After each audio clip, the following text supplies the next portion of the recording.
It's time to play Facts or Opinions. Now, a fact is something that is indisputable. It is objective and all of us know it to be true. An opinion, however, is something very deeply personal, held only by one person, and that's the person typing it. It can be very confusing when these things get sort of intertwined. In fact, news media is having a hell of a time with it right now. There's no difference between fact or opinion, like in the real world. There's nothing. You could just lie. You could just make things up, and that becomes normal, you know? Isn't that scary? Somebody could make up a lie about you tomorrow. And then buy Facebook ads about your transgressions. So, here's what we're going to do, okay? We're going to look at some common video game facts and opinions, and I challenge you, dear viewer, to tell the difference. It may be harder than you think. Let's start off here. From our good friend, Nick. Sonic franchise at its peak is better than the Mario franchise at its peak.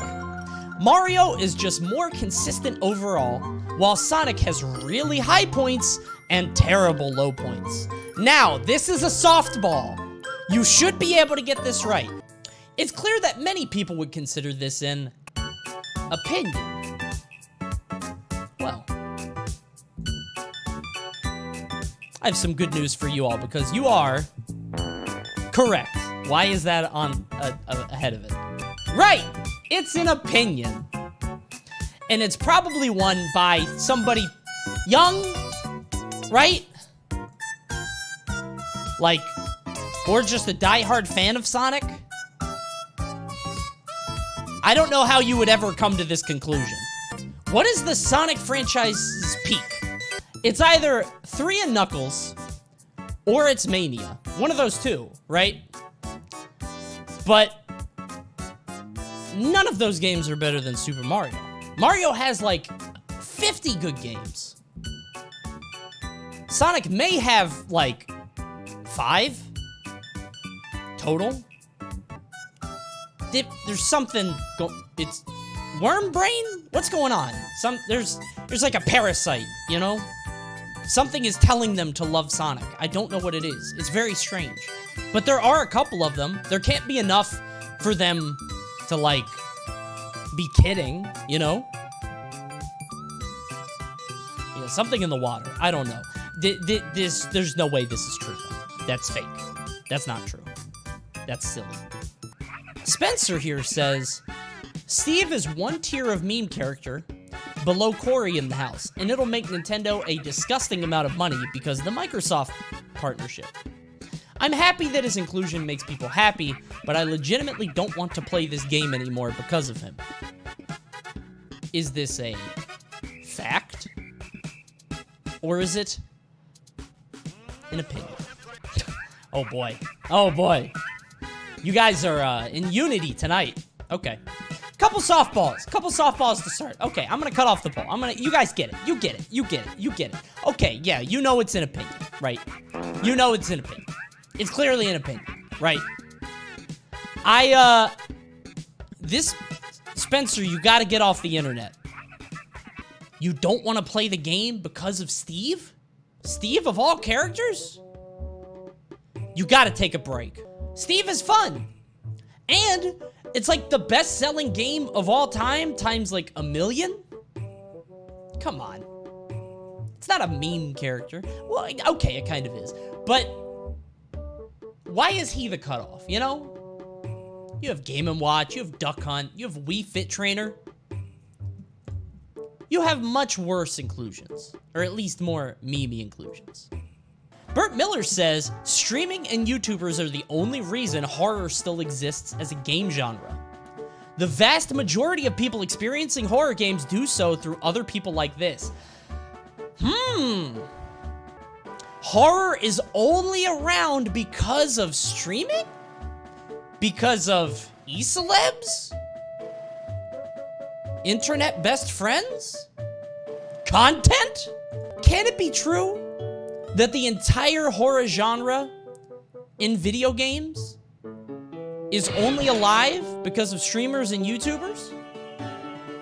Can that be true? Yes, it's a fact. These games haven't had any sort of innovation in years. And the only reason people like them right now is because you see your funny man yelling and screaming about it. By the way, I might play Phasmophobia tonight. But think about all the horror games that have come out the past few years, right? Resident Evil, Outlast, Silent Hill's dead. Five Nights was big on the backs of streamers, Amnesia, stuff like that. There are exceptions, obviously, right?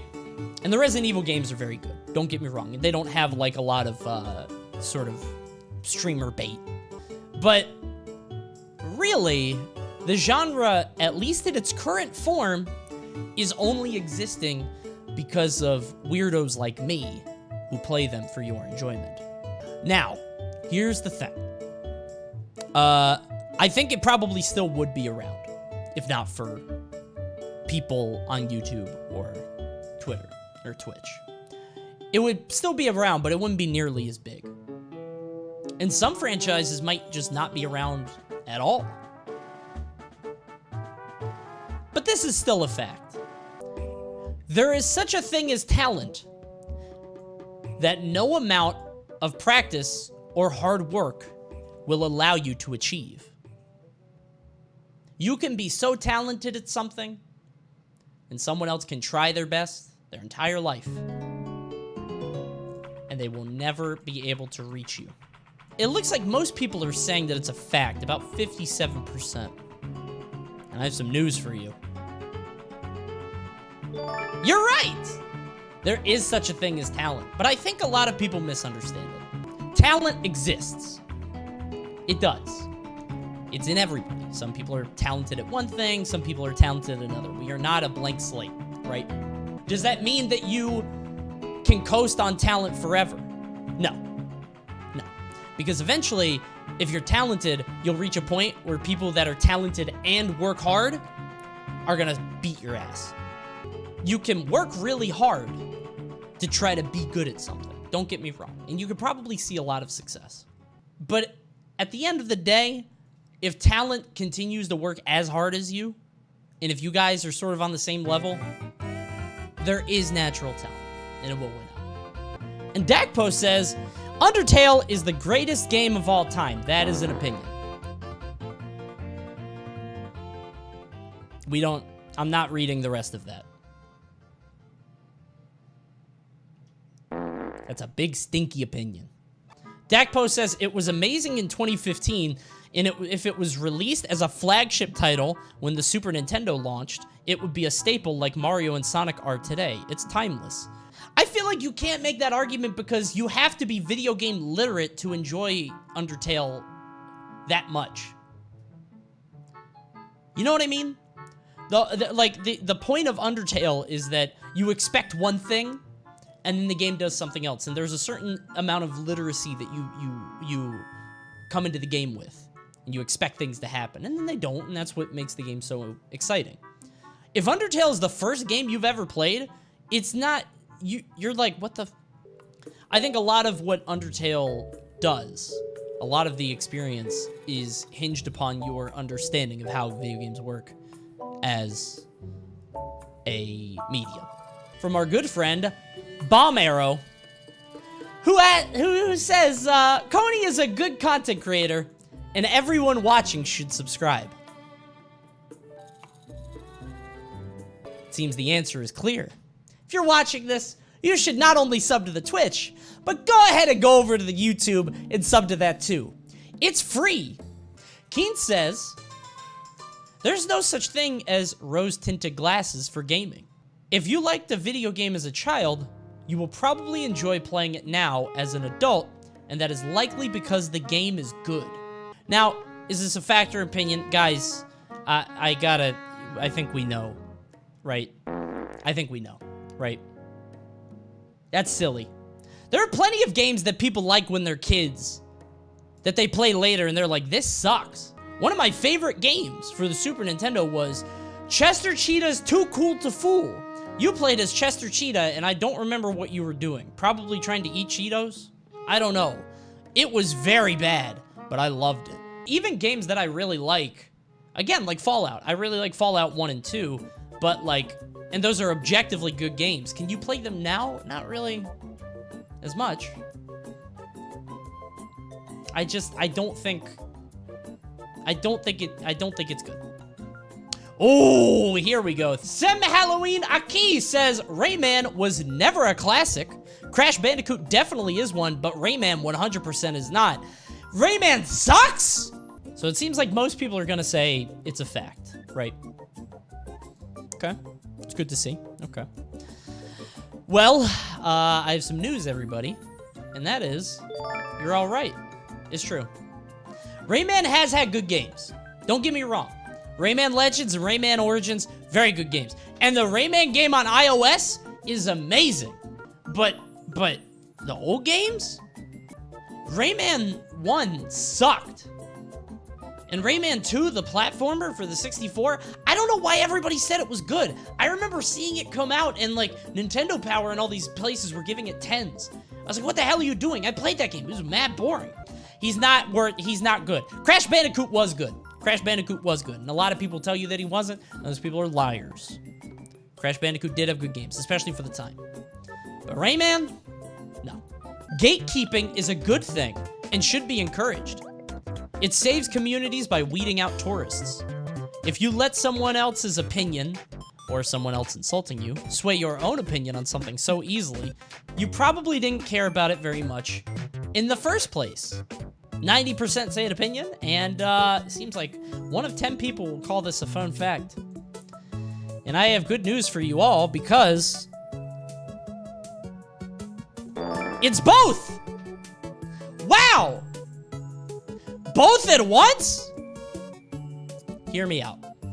Obviously, gatekeeping is an extremely nerdy, dorky practice, right? To try to hold some sort of, like, tenure or something above other people just because you're a bigger fan of something. That's mad geeky. You shouldn't do that. It's stupid. However, if you let somebody else's opinion or you go online and somebody just knocks you out of the fan base because they're mean or something, you probably didn't really care anyway, right? You were just looking for an excuse to get out. Obviously, there are a lot of communities that are obnoxious. They're a little ugh. But at the same time, I think the gatekeeping label goes a little bit too far, especially in a world where people get called out for like dumb little jokes, you know? I don't know if it should be encouraged. That's the opinion part, clearly. That's a little crazy. But I will say that I don't think it's as big a deal as people sort of make it out to be, you know? I think a lot of people just, are looking for somebody to hate or get mad at on the internet. And if you can do it from a geek that you think cut you off from... an overzealous geek, don't get me wrong. A super nerd, a turbo nerd that told you that you were wrong for liking something. That's a little silly. But at the same time, he's a nerd. Just like what you like, okay? Good. Call me Q. There is no such thing as a worst character in Smash. Every character has their own gimmick, and if you play that gimmick correctly, your character is as good as any other. Is there a worst character in Smash? Yes, there is. This is, like I said, this is a palate cleanser. We all know this one, right?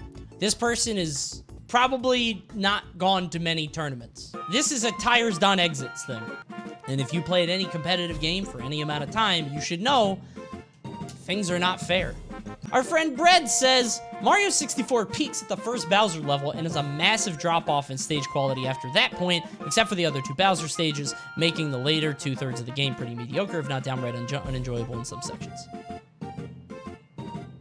Bread says, Mario 64 sucks after the first Bowser. Is that true? I think this one is worth bringing up because a lot of people are talking about 64, right? A lot of people are talking about the remake, and the 64 is the best 3D Mario, whatever. This person seems to think the level starts sucking after the first Bowser, and that is not true. Nope. Nope. Mario 64 is an amazing game, and it stays amazing all the way to the end. And actually, the later levels are really cool. Now, the last few levels do suck. The clock sucks, and the Rainbow Ride. Those are terrible. Don't get me wrong. Those levels are not good. However, the snow level and the Tall Mountain and Small Big Land, dude, these are all super good. Super good. Amazing game. All the way through. Except for those few levels. Mashy Spookplate says, IGN is not a bad review site. They get way too much flack. In an ideal world, this is an opinion. Because the reviews kind of suck. They do take paid reviews. They give everything a fucking 7. But in the world that we live in, I think this is a fact. In a perfect world, it's an opinion. But in this world, where video game journalism is the way that it is, I don't think they're particularly worse than any other site. I'm not saying IGN is good. I'm saying the whole fucking industry sucks. Sometimes you could go to GameStop or GameSpot, and you can look at their reviews. 7s all the ways down the line. They're all 7s. They just didn't want to go to work that week. Yeah, that game's okay. It's average, right? The buttons work, and there's music. IGN isn't the only bad site, is what I'm saying. But they are a symptom of the problem. Does that make sense? Video game journalism just is not very good. From Gishud, they say, League of Legends killed the RTS genre and is single-handedly responsible for the worst parts of esports. RTS genre dead? Seems like 60% say fact. Ooh, this is contentious. This is a contentious one. My head came off my shoulders. It was so heated. Got some news for everybody. It's a fact. Yeah. I think Riot's concerted effort to astroturf their game in the way that they have and support it at such a monumental level, I think has, like, caused a lot of other games to try to do the same thing. And don't get me wrong, I think Riot is doing it well, and I think that there's a reason so many people like it. But everybody's trying to emulate it, and everybody's trying to do the Riot thing, or at least they did for a little while. And now it's led to a world that is maybe a little manufactured, a little plastic, you know. Did it kill the RTS genre? I think that part is uncontested. I think it's just MOBAs. But RTS games were never great anyway, other than Command & Conquer, probably the only good RTS to ever exist. So, it's no big loss. But yeah, I think this is fact, and I think we can all agree. The introduction of internet/YouTube has led to the competitive environment of any genre to become stale at a faster rate. Does the internet, one of the greatest technologies in modern times, communications, does it cause games to stale competitively? You could think of this in a couple different ways, though. You could say, well, there's a lot more information out there. There's a lot more knowledge. A lot more you can pull from.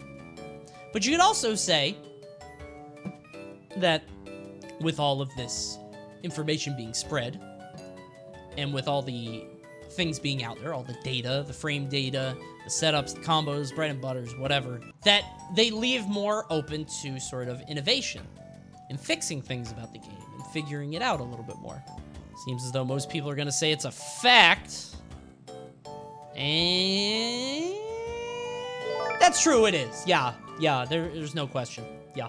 Every game has a ceiling, has a point where it can be solved at some point, unless it gets a consistent or considerable amount of updates over time.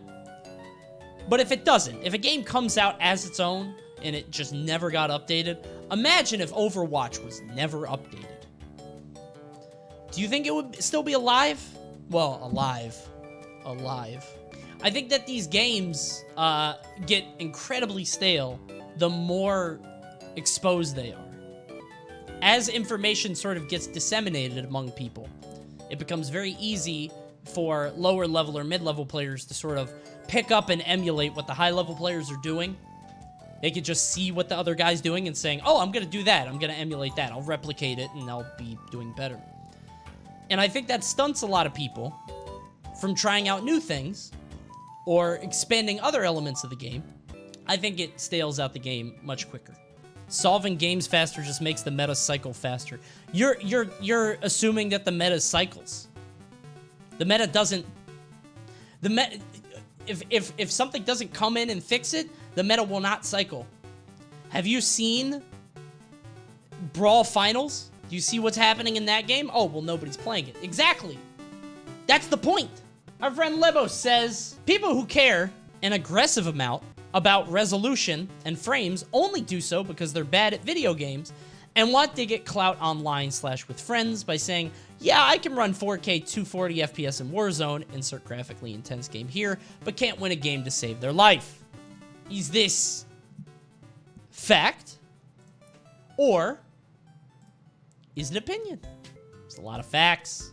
A lot of 40% fact. The silent majority. Look at that. Chat's getting exposed today. Look at all the ones. Look at all the ones. You know what I think this is? Be honest. If you said one, are you watching on a console right now? Do you own a computer? How did 41% of you never see a monitor running at 144? It's life-changing. I feel like I was getting trolled. If you buy a 144 hertz, if you make any purchase this year, make sure it's a 144 hertz monitor. Good God, you will never go back. 1080p 60 FPS will be fine forever. No! I swear to God, that guy's he's a PS3 player. He must be. It is 2020. I need you guys to step into the future with me. 1080p is fine though. No! No, it's not! I bought a 27-inch monitor and it was 1080 and I had to return it. It looked so bad. It was so pixelated. It looked like shit. CONEY acting like it's easy to buy a good PC. No, I know it's not easy. I feel for you. I do. I know. PCs are expensive and they break a lot. That's why my green screen looks like shit. Because it broke because of my webcam. However, I get that it's not easy to have a computer that does 144 or 1440. I know. It's not easy. But there is a difference, and it's a large one. It's huge. And to say that it's only like to get clout or to get stuff from friends, it's not. It's not. It's just better. It's just better. Now, should people be aggressive about it? No. That's gatekeeping, right? And we talked about that earlier, and we all agreed that gatekeeping is always wrong no matter what. Nobody should ever gatekeep. That's what we said. Then stop gatekeeping the poor. It's not gatekeep. Okay. Oh, God, I hate food analogies. If you're eating a Big Mac and I'm eating a delicious filet mignon, beef Wellington, and you say, the only reason you say that beef Wellington is better than my food is because you want clout. You only want social status. No, my food's much better than yours. The Big Mac is much worse. It's not as good. There's too much bread. There's not enough meat. The thing is half fucking lettuce. I have a delicious beef cooked in a pastry. It's wonderful. And also, Chef Gordon Ramsay made it. I forgot to tell you that. Who made yours? I hope that we could all come to understandings together. And I hope this is giving you a better understanding of the internet and what are facts and what are opinions. Can we get one last shake? One last for everybody? Thanks, everybody. Do movies next time? No. No, I'm very stupid about movies. I've said this before. Any good movie I see, I'm like, that might be my favorite movie.